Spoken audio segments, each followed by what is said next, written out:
Hello, everyone. Today, I am pleased to be sitting down with entrepreneur Stephen DiMare. Stephen is at the helm of several eclectic businesses founded in the St. Augustine area, as well as throughout Florida. Stephen graduated from the University of Florida in 2010 and soon after flew to Big Sky, Montana to work in a hotel for the winter season.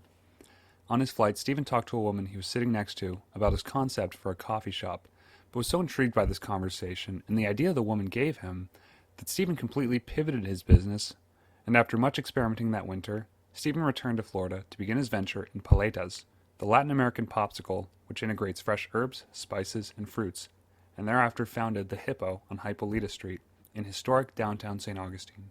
The Hippo was instantly successful, and the business was cash flow positive after the first month of being open. Over the following 5 years, the success from the Hippo would bring Stephen locations throughout Florida, and the popular popsicles would become available in grocery stores throughout the Southeast. The success of the Hippo would also lead to Stephen's founding of Cousteau's, a gourmet waffle and milkshake restaurant, Mayday Ice Cream, and the haberdashery Mustache Merchant.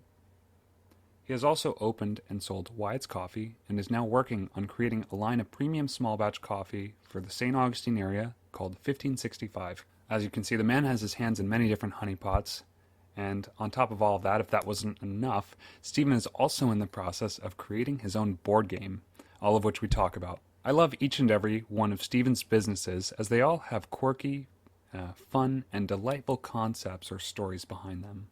Mayday Ice Cream, for example, is an homage to American pilots in World War II, and Cousteau's is based on Wes Anderson's film The Life Aquatic with Steve Zissou. I can testify firsthand that Stephen's businesses have a wonderful atmosphere and make for a memorable experience, and this, of course, is a reflection of the man himself. It was a great pleasure to have this conversation with Stephen, and in the talk he gives advice with great utility for the budding entrepreneur as well as the journeyman.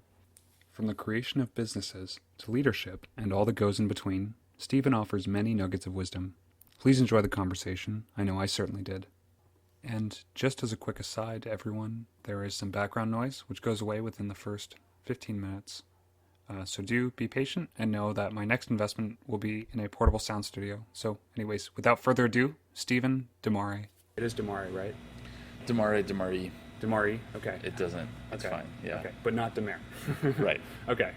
Yeah, cool, man. So I don't really know where an organic start or finish is going to be on this, but I mean, I guess let's just jump into it. So, Okay.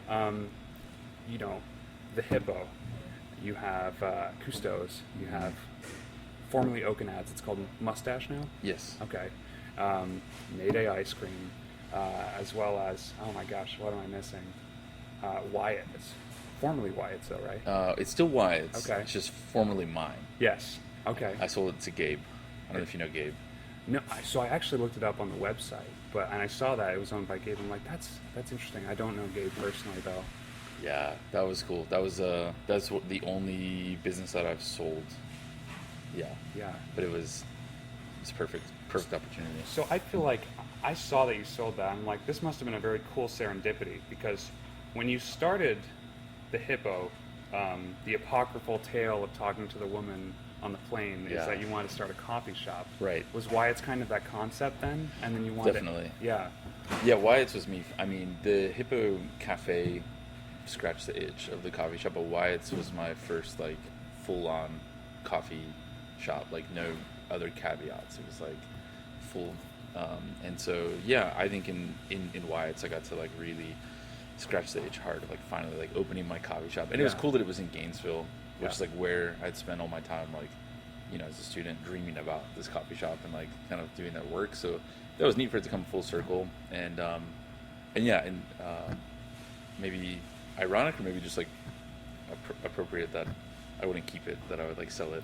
No, So exactly. I just don't have it. I think it's a really nice serendipity as well. So what was that like then, selling that? Was it just like because, I mean, did you recognize that maybe it's like, okay, I have my hands full with this, or what? How did that come about, selling Wyatt's? Yeah, for me, whenever you birth a concept, you want to see it thrive. At least that's my take. Yeah. So I'd rather see something thrive, even under someone else's leadership, than to see it, like, fail or to see it just do okay. Right. And so, as you pointed out, I'm doing a lot of different things, and so for me, being able to, we were kind of at a point in Wyatt's where Gabe, our general manager, was he's doing such a good job, and he was just really had taken on so much of like the voice of the shop. Yeah.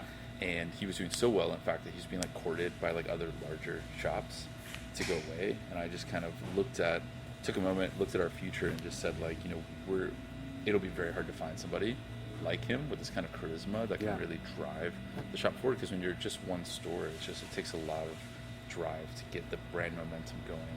And he was doing that for us. And so I just realized that the best thing for Wyatt as a brand would be to keep somebody, because Wyatt's could never get my full attention, Right. Because it's split already. And so I was like, hey, you know, I came to Gabe, and he kind of presented to his family, and I was just like, you know, his dream that he told me was eventually to like own his own coffee shop, own his own brand. And so I was just like, why don't you skip the next couple of steps where you're going and working for other larger shops, and like go ahead and just like take this one. Yeah.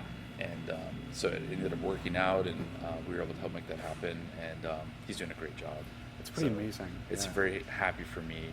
Absolutely.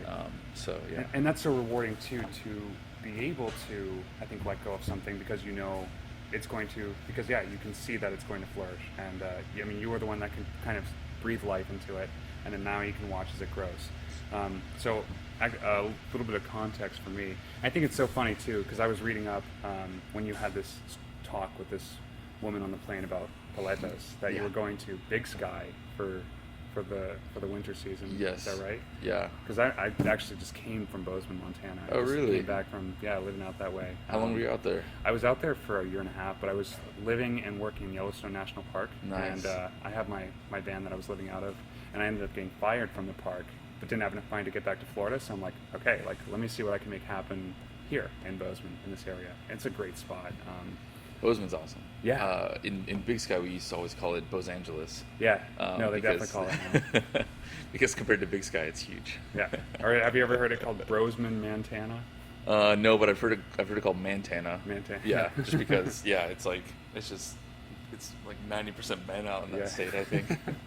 Which actually kind of, it's like such an anomaly in that way too, because like you'll see like just the most beautiful women dating like just the goofiest looking guys. You know, it's like I don't understand how or what's going on. Like where's the rip in the ether over here that's causing this disparity to happen? But yeah, no, that was It's a special place. Yeah, but I ended up moving back this summer, and I knew that I wanted to. But over the summer, I was able to start a detailing company with a buddy of mine, and you know, he had always wanted to start a detailing company.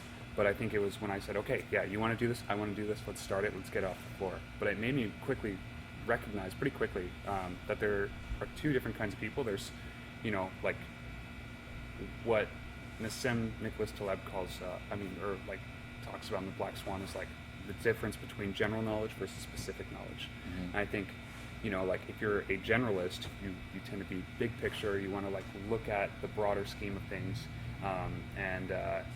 you know, and I think that's more of an entrepreneurial mindset. And then you have like specific knowledge, which tends to be more of like an employee mindset and kind of like a specialist.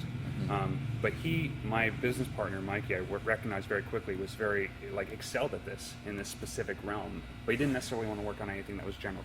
He wanted to work in the business, but not necessarily work on the it. business, Yeah. yeah.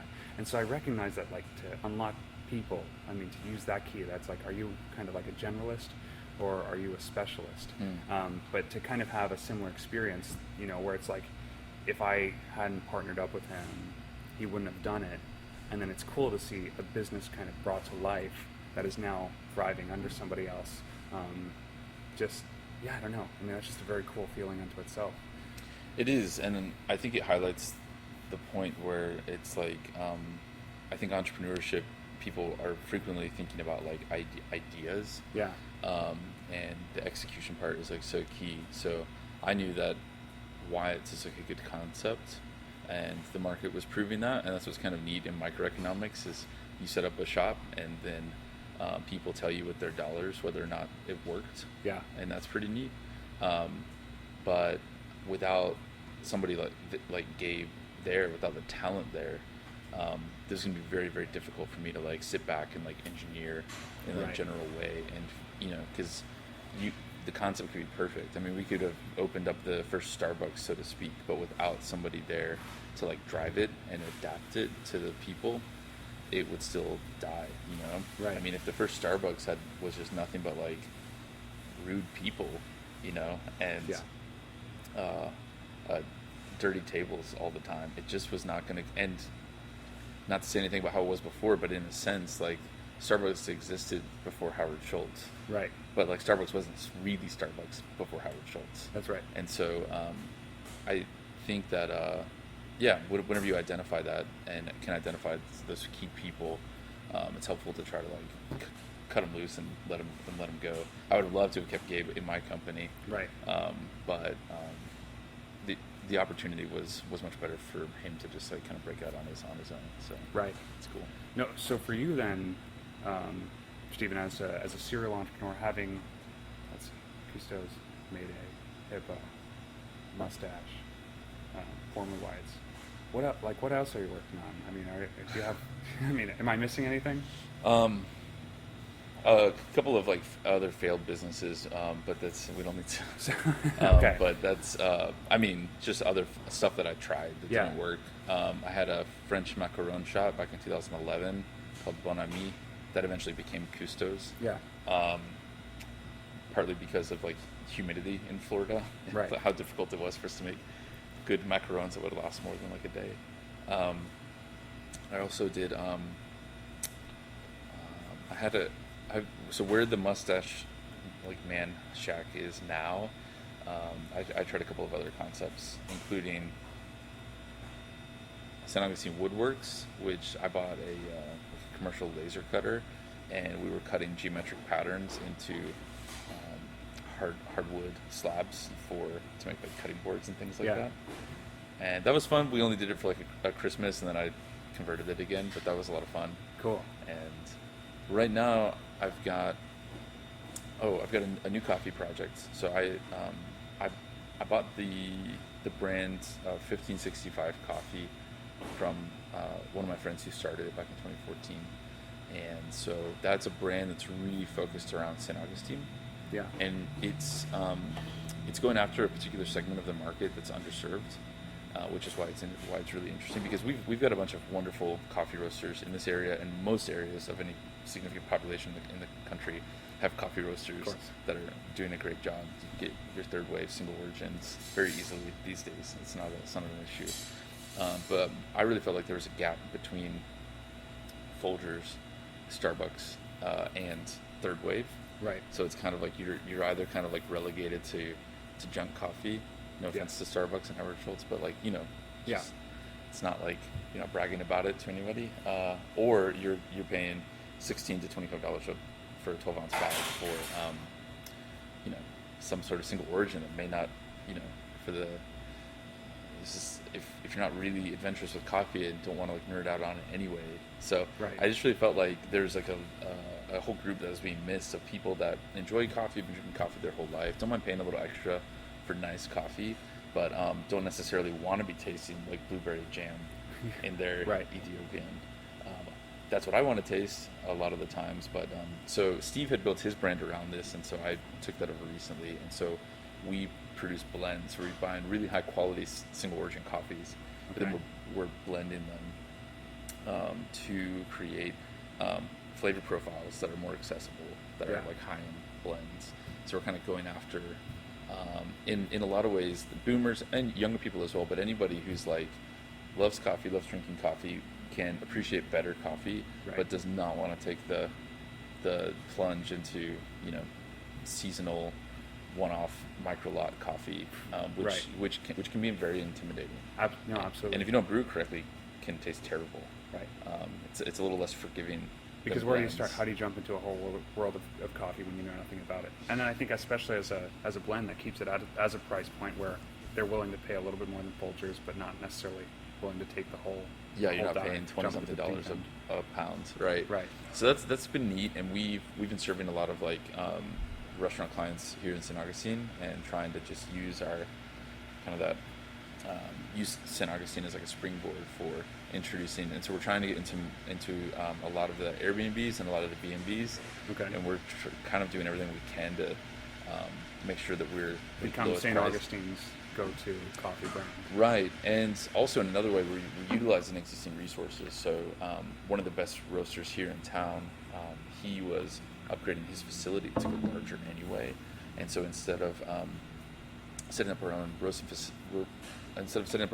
facility and just having another roaster, we worked with him to say like, hey, you're already up and going. Why don't we co-pack with you, and then you're getting more volume, and your operation's more sustainable, and we're not having to have a ton of different Right. parallel operations in town, and that's been a really great partnership. So, and it's allowed us to really focus less on factories and health and food safety, and it's allowed us to focus on marketing and branding. Yeah, it's wonderful. It's been very symbiotic and a lot of strategic partnerships. Yeah, so that's been really cool. And then from that project, we're now working on our newest version of that. So this is kind of a pet project. And this is where the generalist specific thing, I don't know how this works for this, but I really love the big picture stuff, where are we going? But I love diving into the minutia to figure out the mechanics of how, especially for new concepts, how they're going to work, Yeah. how people are going to appreciate them. And then once it's up and going, then I'll jump up to the larger view. Right. So we're working on this thing called Cloud Coffee, which is basically, which is a lot more specialty, but it's basically taking these single origin Ethiopian coffees that are green, and then quote unquote washing them, taking them through a controlled fruit-based lacto fermentation, which then completely changes the profile of the coffee. So a lot of coffees are processed in different ways: anaerobic, honey, wet, natural. These are all different types of processes that take place on farms.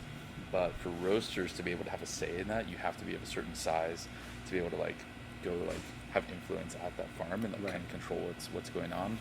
And so we realized, as did a couple of other researchers whose journal I bought access to, that there's really a lot of opportunity to manipulate coffee flavors in a natural, non-synthetic way, after the coffee's already been harvested and dried and shipped green. And so we're working on that together with this roaster, but essentially the holy grail is a coffee that is, sorry for the phone, by the way. That's all right. No worries. It's basically a coffee that is extreme in its smoothness, so extreme that it's not, the acids aren't hitting the back of your tongue. Yeah. So kind of like cold brew, how cold brew doesn't have that hit at the end when it's Yeah. brewed right, because it doesn't have that acidity, but this is hot brewed coffee, and it's extremely chocolatey. It's got a balsamic chocolate flavor that's ultra smooth, and it's about half the normal amount of caffeine. So it's better for your gut and better for your afternoon drinking, but it's also for people that are the way that I think we're going to market is kind of this coffee tastes like coffee smells. Yeah. So for people that are kind of I love coffee, but it's a little bitter, it's a little acidic. I love the smell of coffee, but I don't love the taste. Exactly. Yeah. We're kind of hoping to bring some of those people in. This coffee will be expensive because the process is very extra. Right. But it's really fun, and I think that's one of the things that delights me is feeling like I'm pioneering something, or helping to at least pioneer bringing something to market. Right.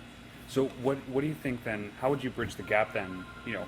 With bringing those people in, and then how do you get them to just to dive into the deep end of the pool and be like, you know what, you need to try this because it tastes exactly as it smells. How do you see yourself kind of bridging that gap? I think we'll probably try to just set up a ton of sampling booths. Yeah. And try to focus on our local area at first, and to see if we can use this city as a test bed. If the phone doesn't start ringing, I'm gonna go disconnect it. I'm gonna give it one more. Okay. And then I gotta go get it. Okay.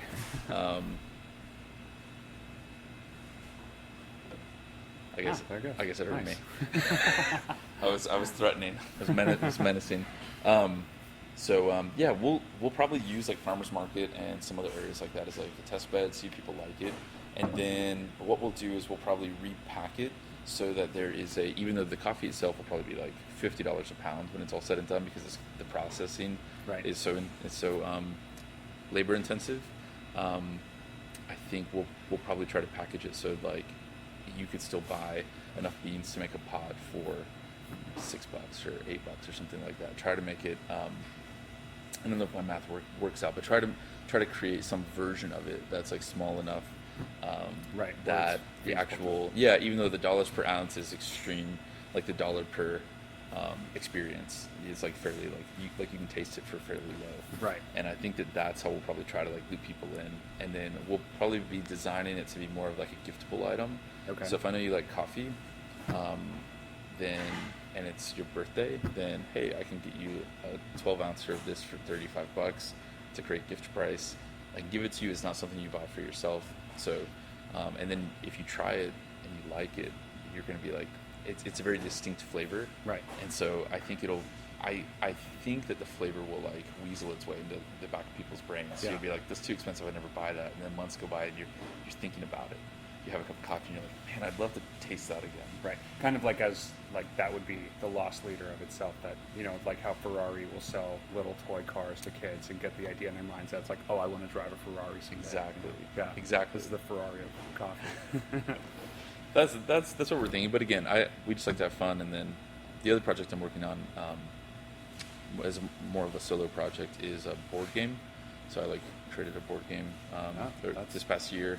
Cool. Worked on it a lot during quarantine. And so.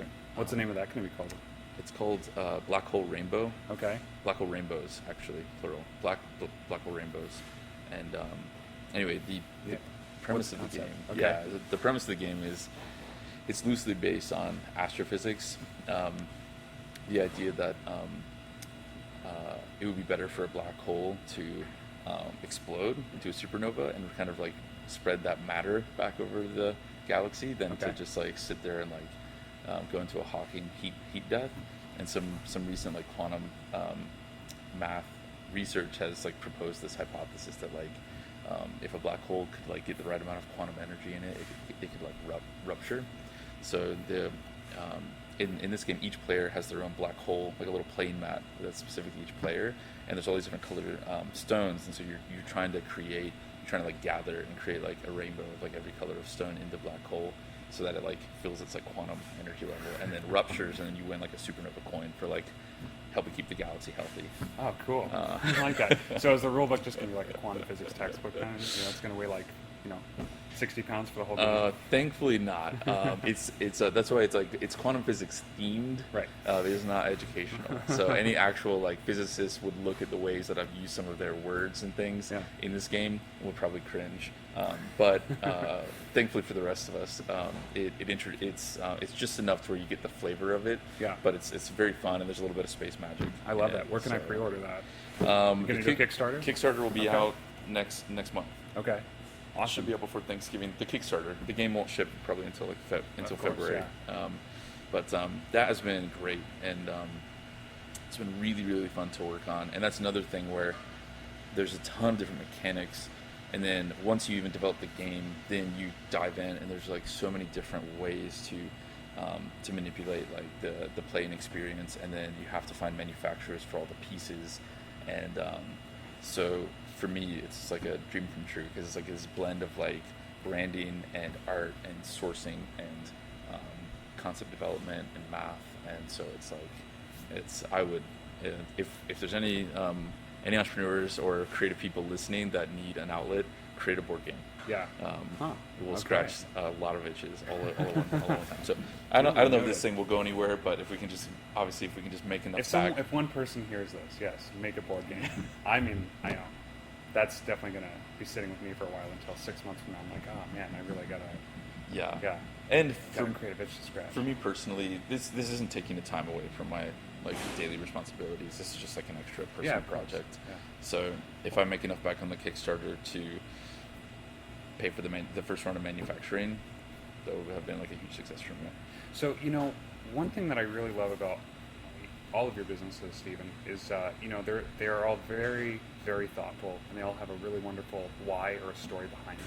So a question I had then was more specifically like with Mayday. Did the story come first, and that's like, oh, that's really cool, I'm going to start an ice cream store now, or was it just I'm going to start an ice cream store, and then that was kind of a little serendipity or something that came along the way? Yeah, it's definitely the latter. Yeah. I wanted to start an ice cream store, and I considered a lot of names that were kind of like more ice cream specific. And ultimately, I just really felt like we needed a brand name that meant something. Yeah. And so I just kind of like let everybody in my circles know that I was like looking for something. And Kelly, who was our retail director at the time, she was like, "Hey, you know, I actually read this neat article from New York Times from like the 40s about these pilots that were like making ice cream in planes." And I went and found the article and read it and was like, this is amazing. Done. This captures everything that Yes. I want. These guys are innovative. They're finding the good in bad. They're optimistic. This is what ice cream should be. And so then it was just a matter of trying to find like a word that could like help embody that idea. And so, but that's definitely like the process. We started with ice cream and then we worked into it. I wish I could say I was just so inspired by these guys and I went to make ice cream. But well, obviously that's how it was with the other Life direction. Aquatic with Steve Zissou, right? Like, I'm going to make a business after this movie. Yeah, if you're gonna make a business, why not make it after your favorite things? Yeah. And so, I think Wyatt was a name I wanted to like name us like my first son. Yeah. I probably moved on from that at this point because we have the store, so we probably won't do it. My wife probably wouldn't be on board. Now But, you'd be naming the son after the coffee store. Right, and that would be, and it's Gabe's, and maybe Gabe will want to name his first son Wyatt. Right. But yeah, I don't think there's anything wrong with like injecting a part of yourself into the stuff you're doing. I think that makes it very enjoyable, especially as a consumer. That's like you can go into a place of business, or you can understand the why behind any business, and it's like it sort of enhances and sort of brings together the entirety of that experience. Yeah. But I think also having worked for the HIPAA, I feel a little bit biased in that regard. But so then here, so you have your hands in so many different honey pots right now. Was this like the vision you had for yourself, to have multiple businesses? And where were you 10 years ago, and how, like, would you say, did you change, or what changes needed to happen for you to get to this point where you are today? Yeah. Okay, so first question, did I like imagine this for myself? Yes. I would say no, I didn't. The one thing that I did always want from when I was a kid was to be an inventor. Like when people would ask you when I was like 9, what do you want to be? I'm like, I want to be an inventor. And then later people were like, that's not really like a job title. And so I started picking other things to aim at. But maybe in that sense, I am doing what I wanted to do because that's what I get to sit around and do, is like create Right. and invent. And so in that sense, I do love it, but I'm not one of those people that's like, hey, look at me. I'm like, I said I was going to do this and here I'm doing it. Like, no, Right. I fell into this and I'm happy with where I am, but it was never a master plan. Right. And in the same way, 10 years ago, I just started the Hippo. I was only a couple months in. Yeah. And my big goal was to not fail. Yeah. Was to not fail, especially in year one. For me, I was like, if I can get this popsicle shop to be solvent, like financially solvent, enough to where it could like pay me like a paycheck, and I'm willing to live at home with my parents, and that would be part of it. So I don't need to make a big paycheck. Yeah. I love my parents. They let me live there for like the first 7 years of like starting the company, so which was great. This is just what I needed. Yeah. And it was a really sweet time. But again, that was my big goal. So like, if I could pay myself like $25,000 a year, and the store's like works and is not losing money, that was like that was my big goal. Absolutely. So I didn't imagine where we would be now, and I wasn't planning for it. But I think, like an entrepreneur, once you see something working, you want to like put more resources to it. Yeah. Absolutely. And so I think once I saw that the Hippo was working, I was like, let's grow this. Now, my next 2 stores that I opened failed. So that was a bit of a setback. Yeah. But fortunately, the first one was so successful that it was able to like handle 2 expansions and 2 failures, Right. and not die. And we were able to open the fourth one, which was Hippo in Gainesville. Yeah. In downtown Gainesville, which is like crazy to think about.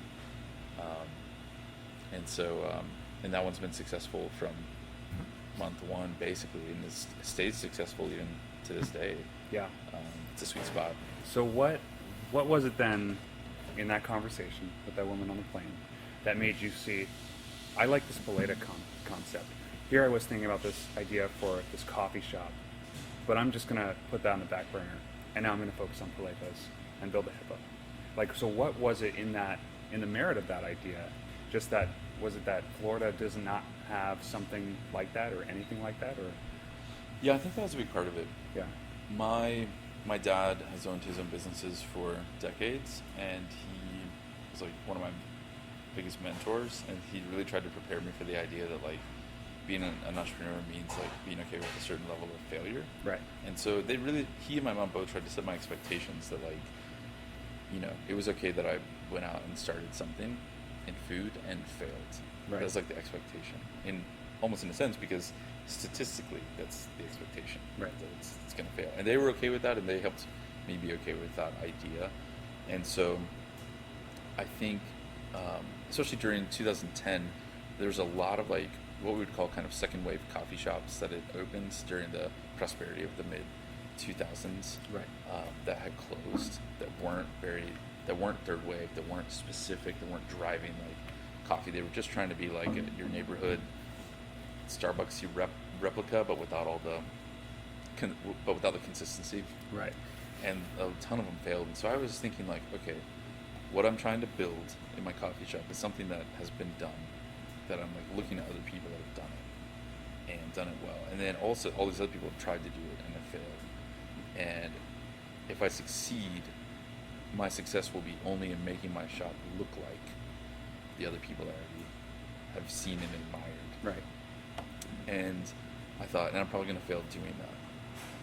And so when the idea for the popsicles got presented to me and I started to think about it, I was like, you know, it would be a lot more fun to fail doing something that nobody's done. Right. There's nobody I know, and no one's heard of it in any of my circles. It'd be a lot more fun to do that than to fail doing something that everyone's done, or many people have done. Right. So it was kind of like looking at a pretty broad road, a well-built road that's like strewn with bodies, and then looking at like a small path in the forest and being like, you know, I think I'm going to take the path through the forest, and at least if I die out there, it won't be maybe quite as obvious. Right. And at least I'll have fun doing it. Yeah. And so I think ultimately it was the opportunity for creativity. Right. Even though I still love and I'm super passionate for coffee, it was the opportunity for creativity that drove me into popsicles. And that you could start your own category as opposed to competing in an already existing field. Exactly. Yeah. Yeah. And that was one of the things that kept me out of ice cream for years, of doing traditional ice cream, which is the thought that like, hey, this is well established, there's plenty of people serving this market.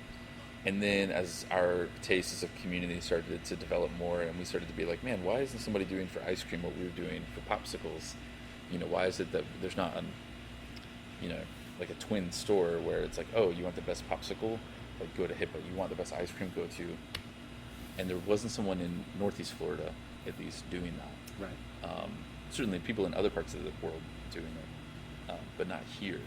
And so it was kind of one of those things where we're sitting around waiting, and then realized that we were just going to need to be the ones to do it. And so. Yeah. I went to Mayday for the first time yesterday. Oh, you did? It's delicious. Yeah, I think that's some of the best ice cream I've ever had, actually. Oh, thanks, yeah, man. of course. I really appreciate that. Which shop did you go to? I went to downtown. The one in Hippolyta? Yep. Okay, cool. Yeah, it was amazing. Yeah, I got like the Queen Salted Caramel with the cookie crush on top of it. Nice. Did you try the sprinkles? No, I didn't try the sprinkles, actually. That's gonna happen tonight. You gotta try that. Okay. Yeah. The waffle cone is amazing though, and like just being greeted by the scent of the waffle cone, like entering the shop, it's like just like so welcoming. We make our own sprinkles in house. Wow. Which is kind of why the sprinkles is a bit of a motif, because it's like very rare, and they're meringue based. Okay. And so they're very different than standard like sugar, like corn syrup sprinkles, and so they're a lot flakier and they're a lot crunchier, but in like a anyway. You should definitely give them a try. It's very special. Yeah. Absolutely. Wow. Cool. I guess. Oh yeah. So okay. So I know then, I left Gainesville back in 2017, and I know at that time the Midtown Hippo had just been converted to Wyatt's, Yeah. and then I think shortly after that the Archer Hippo closed, Yeah. and then Wyatt's moved downtown. Now, what I kind of, I think it's funny you brought up Starbucks and Howard Schultz because I kind of, and I couldn't really read up on this anywhere, so I'm, want to go to the man himself for it. But did the Hippo kind of start to go the way of Starbucks in 2008 or 2009 when they just started rapidly, vastly expanding, and then those stores were just kind of cannibalizing off of each other, and a lot of them weren't really, necessarily excelling? No. Okay. Similar effects like from the outside, but like different cause. Okay. So basically, I mean, one of the numbers that is weird, right? Is that so we opened the Gainesville Hippo in downtown. It did great. Yeah. We opened Archer. It did great. Didn't pull any sales. We opened Midtown. It did great. So the first year that we had all those stores open, it wasn't as if we like spread around downtown sales. They all did amazing numbers. Right. And so that was like very affirming because we're like, wow, okay, we're on to something. This town needs 3 popsicle shops. And I didn't fundamentally understand, like, there's a lot about the model that I didn't understand. And it's hard to, because again, there was not a lot of to look at. Right. In terms of like looking at other people. And a lot of the other popsicle shops nationwide, has started around the same time I did. So we're all kind of like looking at each other, like state to state, kind of being like, hey, what are you doing over there? How's that going? And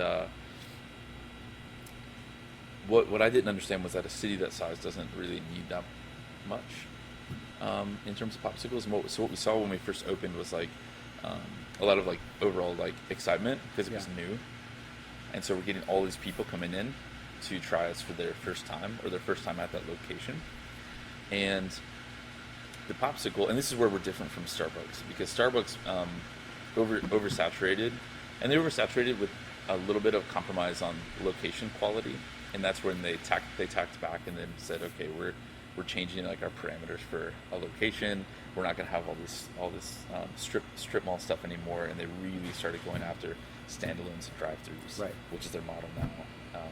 And it was obviously a very good move for them, because they saw the writing on the wall. But for us, it was more like we didn't understand how often people would need to come. So with the Starbucks, people maybe need to come for coffee pretty often. So like if there was a Starbucks close to your house and you're working and you're like studying and stuff and it's all just on your laptop, if you told a friend that you went to that Starbucks 4 times last week and got a coffee each time and like worked on your computer for a couple hours, they wouldn't grab you by the shoulders and say like, what's wrong with you? We're gonna have an intervention. They'd be like, okay, yeah, fine. Like, it makes sense. Right. So you spent as much money there probably as you would have spent going to a popsicle shop four times. Right. But different utility and different place and culture. And with popsicles, what we found is like, if someone told you they went to a popsicle shop 4 times in a week, their friends would be like, hey, is everything okay? And so what we found is, and it's obvious looking back on it, but at the time it was hard to understand, is that like people are only going to go out for treats every so often. So the average customer, even that's in our demo that has the disposable income for treats, right? Right. Let's say like a reasonable frequency for treats is once a week. Going out for ice cream or the snow cone or cupcakes or froyo if that still exists and whatever else, right? Right. Well, you probably don't want to get the same thing every time. Some people do, and from working in the Gainesville shop, we have some people that were like, no, it's Pops every time, right? Yep. And those people are great, and that's like our beachhead or whatever. We love that. But the average consumer, the people that are really because those beachhead people are really great for helping shore up like your brand stickiness. But the people that are actually gonna like create profit for you are like just normal consumers, not fanatic Right. Not people like me that are like, no, I'm going to this place every time because it's the best and I love it. Right. But just normal people that are like, yeah, I like it, and I go there occasionally. Right. Those are the people fundamentally that you actually need coming. And so, anyway, I'm being very long-winded about this, but Yeah. essentially, you're gonna split that. So even someone who really loves the hippo, we're gonna see them once a month. Right. And ultimately, that means that when you look at a population like Gainesville, and you cut it up, and then it's kind of select for your demo, and then have those people come in once a month, and then you do split them a little bit. Right. And not a ton, because those are different areas. Like Midtown's terrible to park at, so you're probably only going there on foot. Archer's really far away from downtown, especially like as the car drives down University. Right. We like when we closed Archer, like we didn't see like a boost in sales in downtown because like those are different customers. But long story long, that was what we found, and that's what we discovered in other areas too. And so what we realized is that the popsicle shop model is a lot less robust than the ice cream shop model, and some of that has to do with the fact that if you and I were going out for a pop, and I would say, hey, why don't you meet me over at the Hippo? Let's grab a pop. Let's meet up and grab a pop. That is different than like people saying like let's meet for ice cream. Right. People frequently would not say like, hey, let's grab ice cream. It's like let's grab a pop. There's like this weird language around it, but essentially what we found is with ice cream with Mayday, you can put in seating and people will come and they'll sit and they'll meet and they'll like eat ice cream and like have a date and sit in, and like the whole thing is part of their experience. Right. But because the popsicle is on a stick, that slight transform, even though it's frozen, it's a frozen treat, you'd think like these things are, from an economic standpoint, they're so complete, they're almost perfect competitors. But the slight nuance of like bowl or cup or cone versus a stick, the stick means Makes it mobile. Walking around. Yeah. It's a mobile food. It's an intrinsically mobile food, right. Which means in intrinsically mobile areas like downtown St. Augustine, like South Tampa where we were at in Hyde Park, and even like in downtown Gainesville, which is beautiful with the cobbles and everything, we do great. But it also means that in areas like Archer that are like park, intent, park, walk in, those areas are not going to be great for pops. Right. And I think saying that the oversaturation or implying it was oversaturation is kind of a very clumsy way of kind of articulating it. No, it's a reasonable thing. Yeah, and because I remember especially when the Midtown location had first opened up, that there was a shift that was like 10 p.m. to 2 a.m. Just like, and then it's like I remember that pretty quickly in the model. That's like, okay, well, drunk people don't really want popsicles at 2 in the morning. They want tacos. Yeah. They want to sell tacos. Right. Yeah. So I guess then the next question would be, what has been your biggest setback, or what has been your greatest obstacle to date to overcome? What's been the biggest challenge that's been presented to you, and you just did not see your way up, around, or over it? Man, I would say a lot of it has to do with what I just explained to you About the Hippo and that in Gainesville? Yes, because fundamentally we encountered that at multiple other places. Like the metrics needed to make a popsicle shop really work well are very difficult to come by. A good corollary is the fact that there's a local coffee shop that opened within about a year of me opening the Hippo. They opened in a tiny little space. It's called the Kookaburra. And they were nearby. We chatted and stuff, and I was like, "Oh, cool! You guys are doing that." And at the time, I had a nicer espresso machine in my popsicle shop just for me than they had in their space. So that was kind of like I was like, "Okay, yeah, you guys are doing your thing," but they're passionate, they're hardworking, and they kept growing. They're driven, and they kept opening more coffee shops. As it turns out, our town they've got 5 or 6 locations just in St. Augustine. They're all doing great. And props to them, and that's all from their hard work. So I'm not, I don't want to detract from that. And they've got a great brand, and they've really been consistent. It's been wonderful. But I had a concept that actually at the onset was more successful, like in its opening, in its first years. But as I try to do a similar thing and replicate in areas nearby, um, the fundamental product I was selling was not successful in that format, Right. and so that's led us to have a ton of attrition in stores as we're like learning that. So at this point, I think that we are at 50%. So all the hippos that I've opened, only half of them remain, Yeah. and that is probably the biggest hurdle, because as a creator, as an entrepreneur, as a leader, it takes a lot of resources to go open it. And if we're closing it, that means that it wasn't making any money, which means not only did we lose all the opening resources and time and effort and energy, we also lost opportunity costs to do it somewhere else. And then we lost operationally. And there was a drag and a drain on the rest of the administration of the company to support a failing store and to shore up and support people that are out there at a store that's not doing well. And so it ends up being, and then, for a company, everyone's excited when we open another store. Even if you're not at that store, it's like, hey, cool, that's right. Like, our brand's expanding. I'm part of a growing company. Right. And so, but you feel, as you felt, I'm sure, the counterpoint to that when you're sort of closing shops, it's kind of like, that kind of sucks. Yeah. And so it's rough on morale. So I would say that's been the number one hurdle, is like the mental gymnastics of like navigating failure.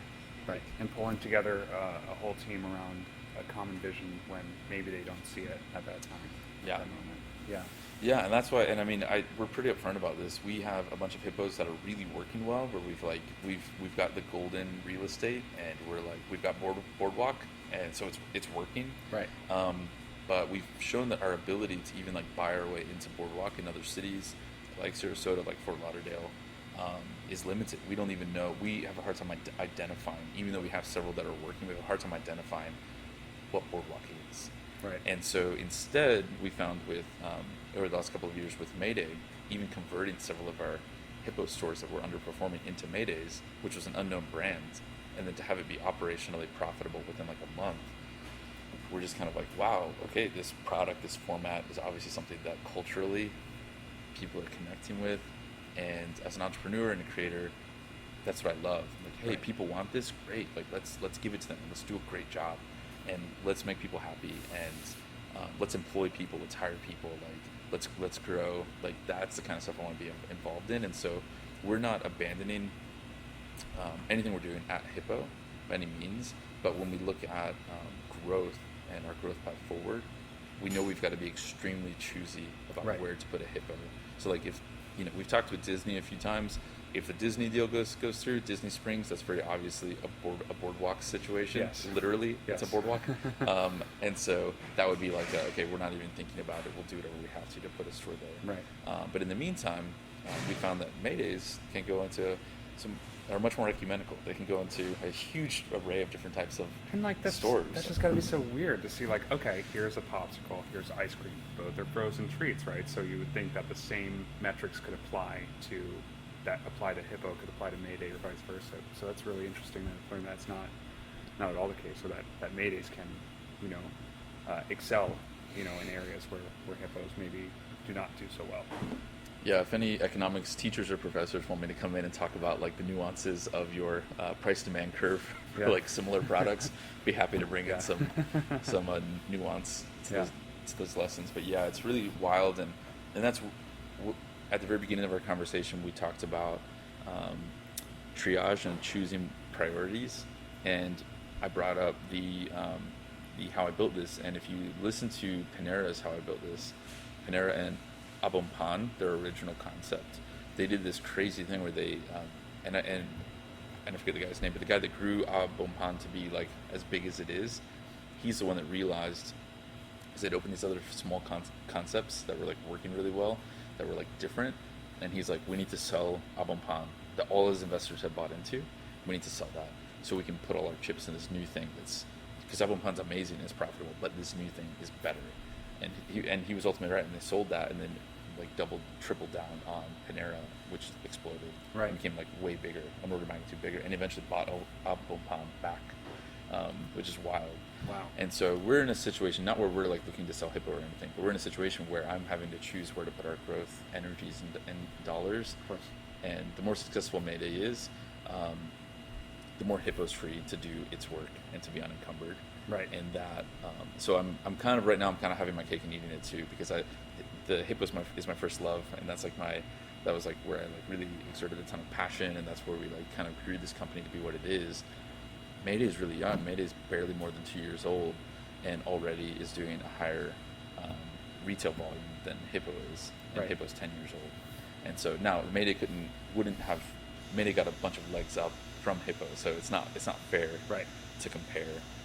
Ton of the existing resources and infrastructure and existing storefronts, but still we're excited, and we think we're doing something really fun, really beneficial at Mayday, and it's going to be neat to see how the brands like play together, and I think we're going to see a little bit more symbiosis in the next couple of years. Absolutely.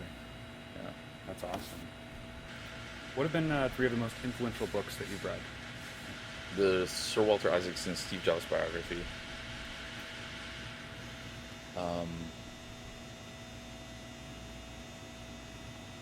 Freakonomics, the original. It's a great read. Yeah. And when I say influential, this is not for personal, but probably more just for business. Yeah. Purple Cow for third. Purple Cow. Yeah, it's a classic marketing book. Yeah. It's Seth Godin. Okay. Yeah. But yeah, those are probably the 3 business ones that I would say. Okay. A guru is described as a person or an event or anything that happens to you, anything at all that influences you in such a way that kind of changes your paradigm and brings you to where you are today. So what then, Stephen, are 3 gurus for you, whether that's a person or an experience, a mentor, or just anything at all that has like been absolutely pivotal for you being where you are today? I'm going to first say that's an excellent question, but that's what everybody says when they're trying to buy time. Yeah. Give me a couple of seconds so I can Yeah, think about absolutely. it.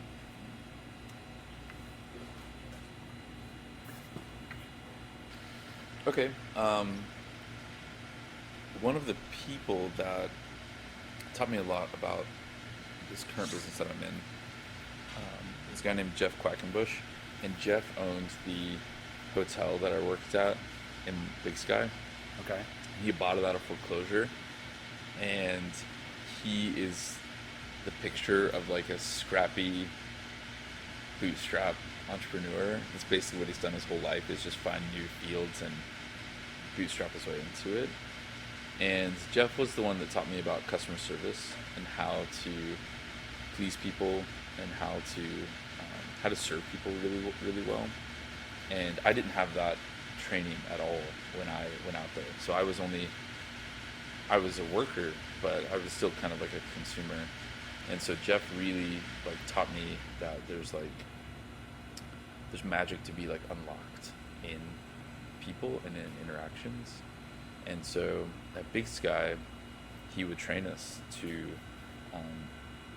really just go over the top in engaging with people and trying to like just be a part of their experience, be part of their family, like while they were at the hotel. And it was amazing because we were doing it because that's how he taught us, but to see the ramifications, to see people's experiences actually improved over the interaction. You would think like you're a hotel desk clerk, like what possible weight could you have Right. in the scope of someone's vacation?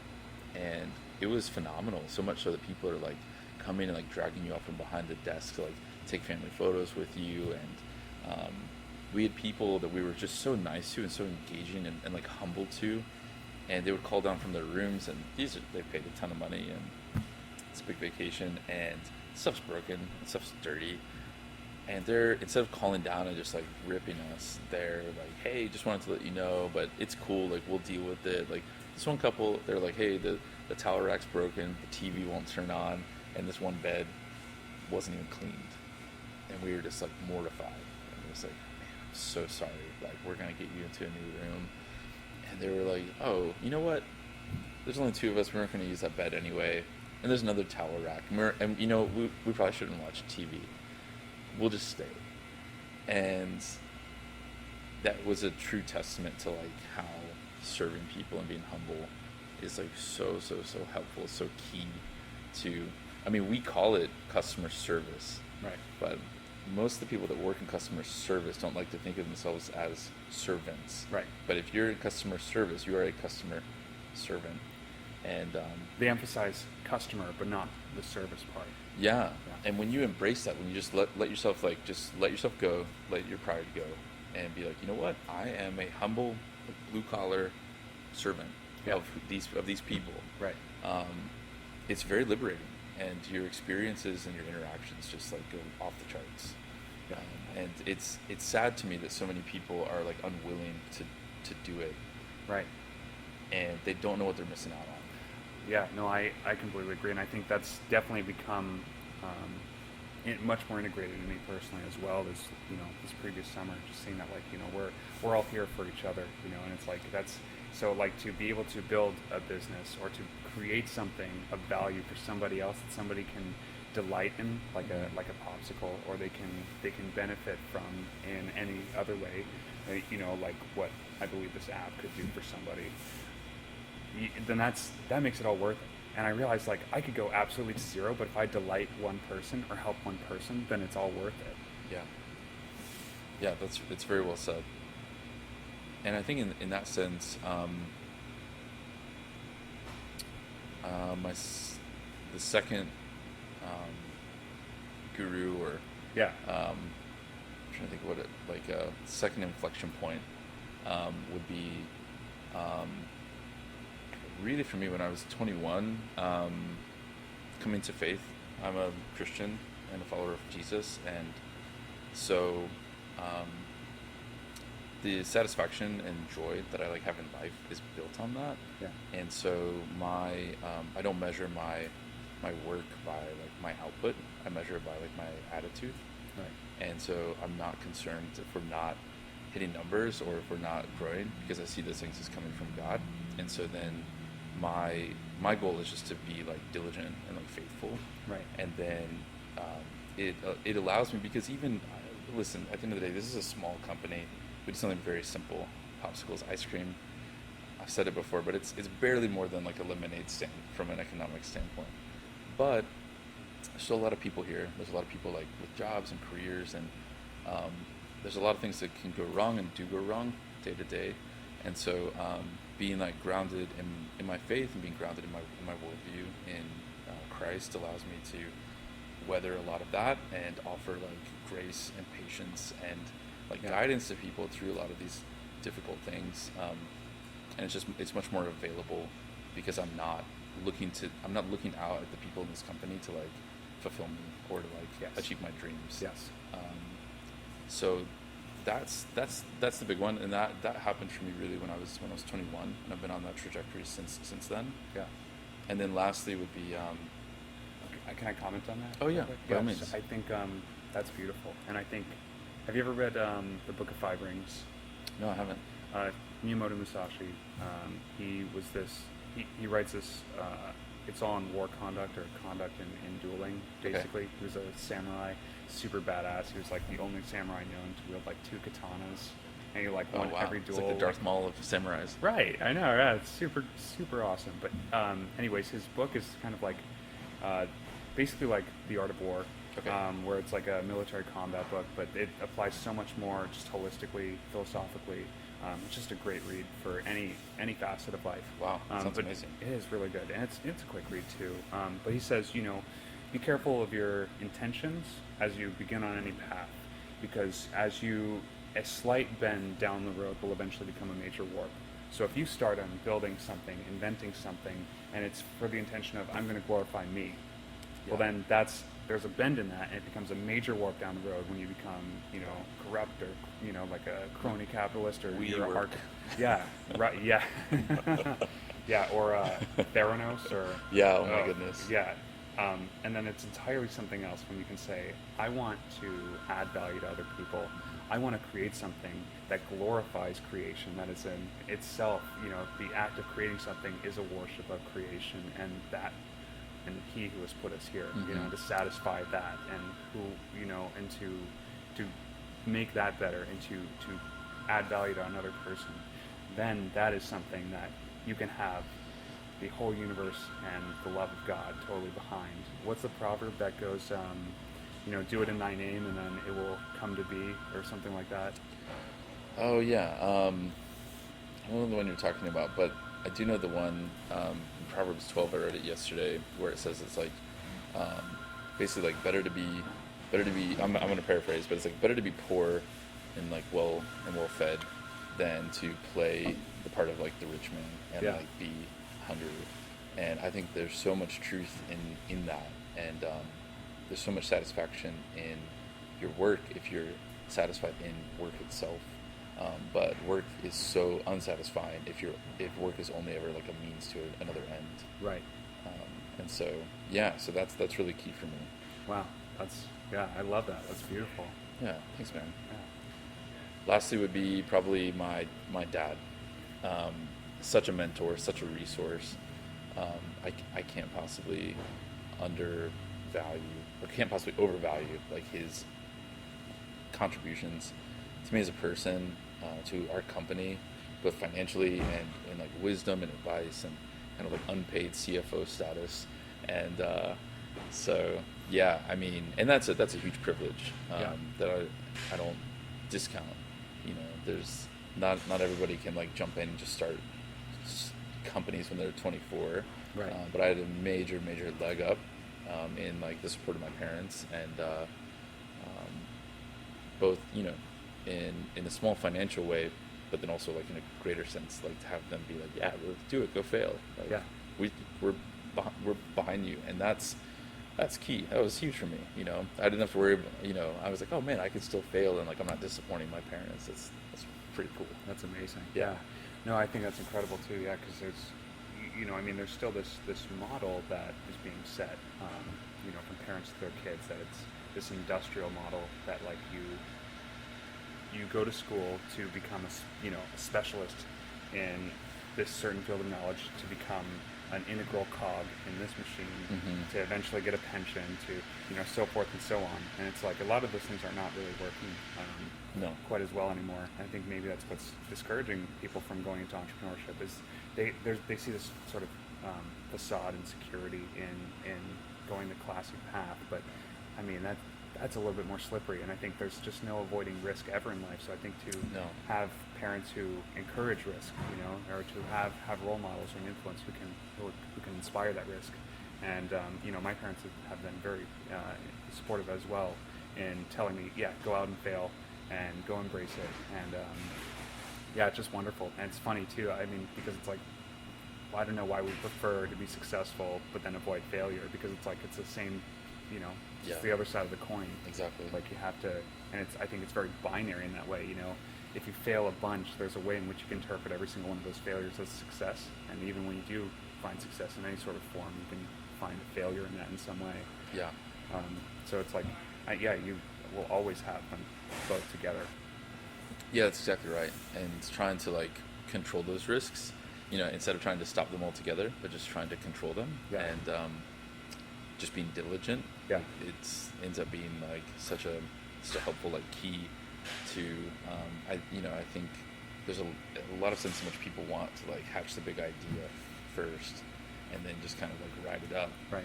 And as I'm sure already from the work that you're doing, like you have to get out and start getting touches and start doing something, and then other opportunities and ideas present that weren't there.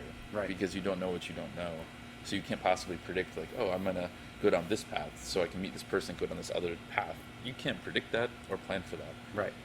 But that's why just getting out there, getting your hands dirty, being diligent, and that's essentially what I'm trying to do. I did a study abroad in New Zealand, and I was part of like a weekend hiking club there. And there's most of the deaths that happen in the New Zealand wilderness are from crossing rivers. So just like crossing them and like getting swept away. It's a real risk. Yeah. And so we had this like river crossing class that we had to like take before we could get approved to be on the university hiking team or whatever. Oh. And it kind of sounds silly. You're like, how hard could it be? You just like walk across it or swim across.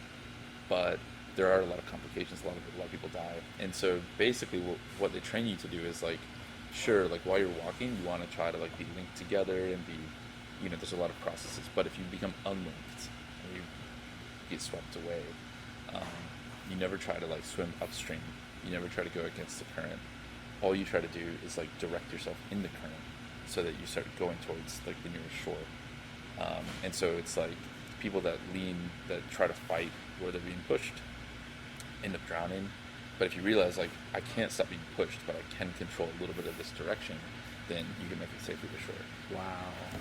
And so I feel like that's so much of entrepreneurship is like, you can't push against where everyone else is going, or like what's the situation and circumstances around you. You can't control all of that. Absolutely. But you can direct and like guide it. And so I have so much to say to that. And I think embracing the faith too is like so wonderful in that. That's like like in taking that first step to say, you know what, I'm going to start this. I'm going to do this thing. I'm going to quit my full-time job, and applying to have the requisites in place to not go out and die. But it's like to take the leap of faith and trust and know that no matter what, wherever you are, yeah, you're going to get thrown things that you can't control, but at the same time, you'll ultimately end up okay. That it's like, but you have to go with it, and you have to go with the river if you end up slipping apart. And and I've really come to encounter that aspect as well. That's like, you know what, it's not in my timing, but in the greater timing of things. Like I will be presented with what needs to happen, where I need to be, and the components of what needs to happen for my business. And I just trust that in time, all these things will fall into place. And even if it's not in a way that maybe I like at the time, it'll make sense, a little farther down the road.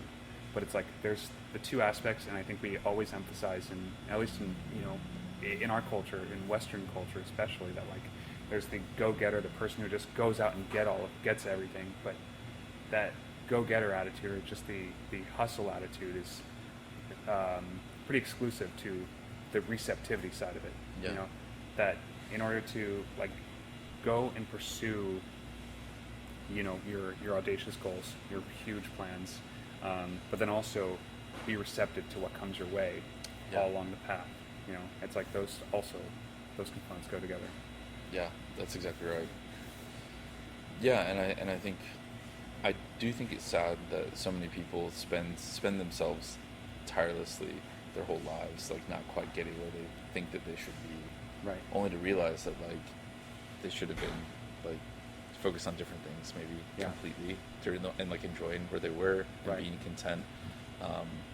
And I think like better to be like poor and surrounded by people you love than to be like rich and just to like be devoid of like all the things that are like really meaningful. Right. Like when death comes, what do you have? Right. Yeah, exactly. Money, legacy, barely. I mean, and if you zoom out a little bit, even legacy, it's like you if you're a really, really great person, like Napoleon level, you matter for a few hundred years. Yeah. But by year 3000, if we make it there, no one's gonna care about Napoleon. Ultimately, it's just a blip. Yeah, we'll have another millennium of civilization since then. It's gone much faster, so no one will care. So it's like, is that what you're playing for? Because it's not gonna last. Right. Money's certainly not gonna last, and even the legacy is like very medium. And maybe even you'll, as a lot of people have realized in the last year, maybe your legacy will get disqualified from something else you did that you was completely culturally appropriate for you, and that's. So legacy is not a place that you want to be like putting your eggs either, and I think it's helpful. It's helpful for people to realize that and realize, okay, so I do only have a few, going back to your app, I do only have a few dots here on this board, and what do I really want to spend my time doing? What's going to be meaningful to me? And like those people that pursue God and that pursue serving others. Die happy. Right. It's like, how can we add meaning and find fulfillment exactly where we are right now? Yeah. And I think, like, what is it? In the course of all time, human beings exist in like, like not even the last second before midnight. If you looked at all time in the course of one day, I think it's like human beings are in the last second or something, and not even that, like a nanosecond or something like that. We're small. We're so small. For sure. And it's like, I think just constantly remembering that, I think is very, very freeing. Small but significant. Yes, exactly. I think it's about living on two levels. That human beings are, simultaneously the smallest thing in the universe, but also the very biggest thing in the universe. You know, that's like this 100%. stage that we're on right now is so crucial and so important. And it's like, in the course of the grand cosmos, we're small. I think it's very freeing and liberating in that way. But also being able to recognize, well, you are endowed with consciousness right now, and you have the ability to make a difference or do what you can in your, in your neighborhood, community, whatever. I think that's just so wonderful. And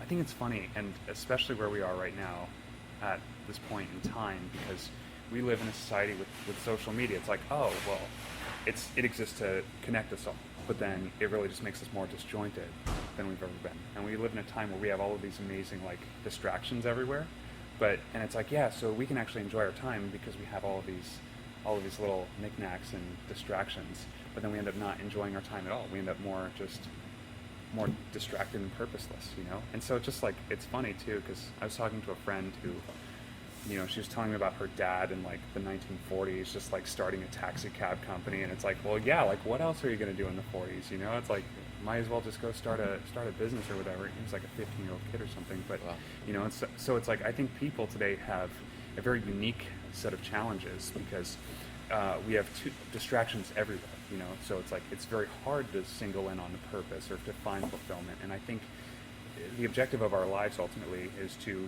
be able to wake up and say, you know what, today, as it is perfectly complete. I'm not looking for anything. Tomorrow's not going to be here, but right now where I am, it's like I'm not looking for anything else, and all is good right now. It's not to just be chasing desires around all over the place. And I think that happens or actually I heard Naval Ravikant talk about it. That happens 3 different ways.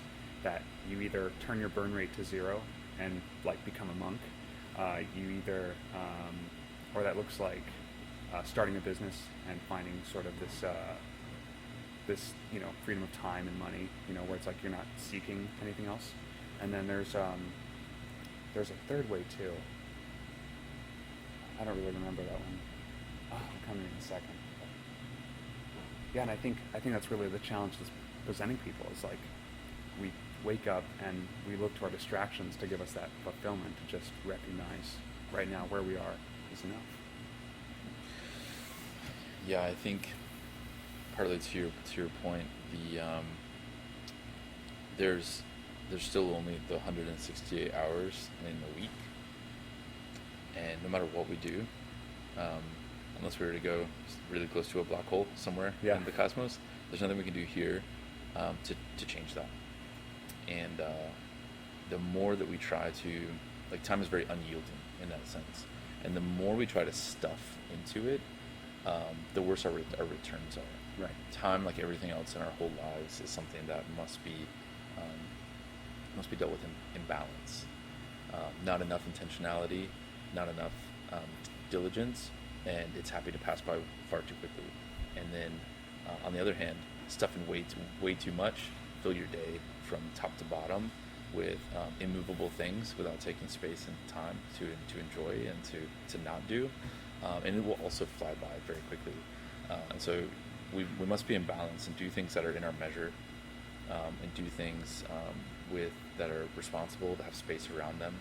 And some of the most content people that I know are constantly being diligent, constantly being like faithful in the things that they've been made responsible with and to steward.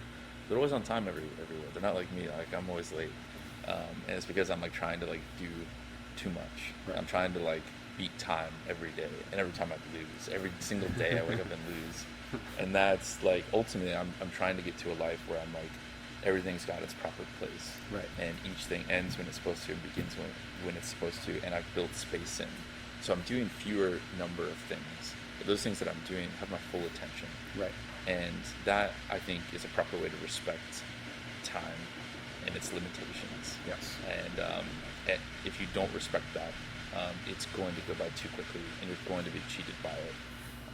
And so that's something I think about a lot, and I think everyone should, to a certain degree. Yeah.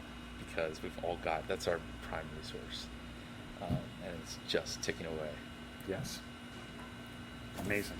That seems like a very organic way to end the conversation.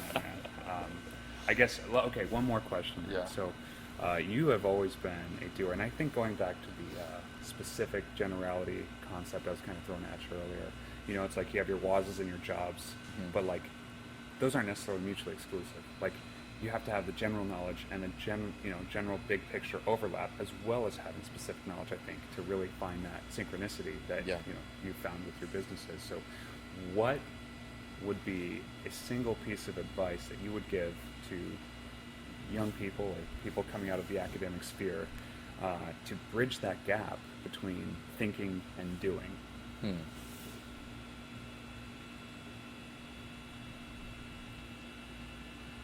I think a single piece of advice would be to do small. Maybe that's how I would say it. Whenever I come up with a new idea, the idea is maybe big and has ramifications. And certainly, let's take something like cloud coffee. Well, if this really works and people love it, this could be a big business, and we could hire people and, you know, just grow this thing and like hire a social media company and build out this whole brand and hire different offices and contract for, and there's so many, you could go down all these rabbit trails and build this whole business, but you have to compartmentalize and be like, okay, well, that's not really like that fruitful yet. There's time for that later. Right. On the other hand, you could take the other end of it. So that's like the really like big picture. Like we're gonna like, you know, we need to figure out how we're gonna be exporting to Russia with our cloud coffee. Right. It's like, okay, you don't need to be worrying about that. On the other hand, a lot of people, especially coming out of college, take the approach of like, well, I'm not qualified. You know, what do I really know? I didn't study fermentation science, and you know, so I'm not really qualified to like do this. So what I need to do first is like go, you know, watch a few courses at MIT and maybe like, or like hire somebody that's got like a fermentation background and like talk to them and then go learn all about this thing first, and you know, spend 6 months doing that, and then I'll be qualified to like think about this idea a little bit more. So that's like the hyper specific. And so what I do is like do small, where it's like, okay, yeah, I don't need to think about how we're gonna like export this stuff yet because it's not made, and I don't know if people like it. I don't know if it's good yet. Right. So that doesn't matter. Also, I'm very limited on my time, so I just don't have time to like sink 200 hours of an online class, even just one, into each little idea that I have that might be something. It's not feasible. Nor do I have enough money to where I want to spend $5,000 to, you know, have an expert come in for a couple of days. So, because I probably won't even know the questions that I need to be asking them at this point. So instead, what I like to do is do small. So, in the case of Cloud Coffee, I had the idea, looked online, spent an hour just trying to find any work that anyone else had done on it, so I could try to like stand on their shoulders first. Yeah. Found it in a journal. Paid $50 access to the journal. Screen capped the portions that I needed to like look at. Great. Okay. There's some basis in this. And then I'm like, okay, I don't have all the tools that I need, so I'm gonna like make changes. If you've ever like made a cooking recipe and you didn't have everything, you're always like looking for, and there's even like whole websites that are dedicated to like, I don't have brown sugar for this, like what can I use instead? There's like whole parts of the internet that are built around like, I don't have this, what can I use? And so you just have to think like, okay, I don't have a fermentation tank, but what do I really need? What does it really need to be? So ultimately what I ended up doing was getting a little bit of green coffee and putting some like pieces of fruit into a mason jar on my counter with some green coffee, and just wait and see what happens. Yeah. And it didn't cost much. It cost me, you know, $50 for the journal and $20 for the mason jar and the coffee and everything. But now here I am. Look at me. I'm doing. Right. So this really big idea, I'm doing for $70 and a few hours at my house. And you know what? The first batch was not edible for a few different reasons, but it was a good enough experiment that I knew what to change for the next time. Right. And it's a change the time over that, and we're on like version 5.0 now, and it's like really coming in. But I still haven't spent. I've spent maybe like $200 total on like the whole idea so far. Right. And that's what I didn't come up with this advice. My dad has a good friend that's in that builds confectionery equipment, like big lines for like making gummy bears or Hershey's Kisses and all that stuff. It's like crazy complex. And he said the same thing. He's like, just figure out how to do the ugliest, cheapest version of that thing, and just the data you'll get from just doing that will be more valuable than anything you could go out and just take in from somebody else. And so, same thing with the board game. The very first version of the board game, I called everyone that was in the office into the conference room, and I said, you're all going to take a break from your computers, you're going to play this with me. And I had I've got this like sack of little toy dinosaurs I bought for like $5 that I keep in my office, so if kids ever come by my office, I'll give them like a toy dinosaur. It's like it's helpful to like have something to give to a kid. Right. And so I poured those out on the table, and those were like our pieces, and a bunch of dice that were different colors. And I'm like, all right, like, here's the rough rules of this game, go.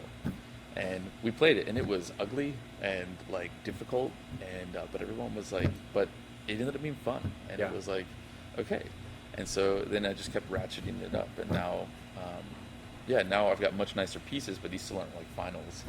But I'm just you just have to find.